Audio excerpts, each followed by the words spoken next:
Praise lord. ప్రభు పేరట మీ అందరికీ సమాధానం కలుగును గాక.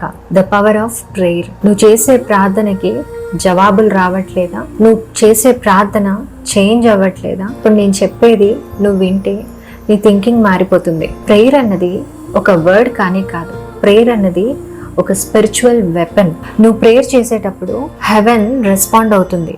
నువ్వు ప్రేయర్ చేసేటప్పుడు అన్సీన్ రెల్మ్ మూవ్ అవుతుంది. దానియేలు ప్రార్థన చేసినప్పుడు డే 1లోనే ఆన్సర్ వచ్చింది, కానీ 21 days మనం డిలే చూస్తాం అక్కడ.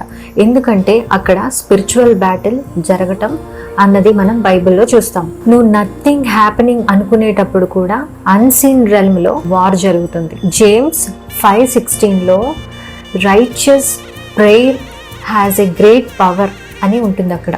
సో స్టాప్ సేయింగ్ నా ప్రేయర్ వర్క్ అవ్వదు, స్టార్ట్ సేయింగ్ నా ప్రేయర్ ఫైట్ చేస్తుంది అని. నీ ప్రతి ప్రార్థన నీ ఫ్యూచర్ని బిల్డ్ చేస్తుంది. సో నీ ప్రార్థన ఎప్పుడు వ్యర్థము కాదు అని దేవుడు నీతో ఈరోజు మాట్లాడుతున్నాడు. దేవుడు నిన్ను నీ కుటుంబాన్ని దీవించునుగాక. Praise the lord.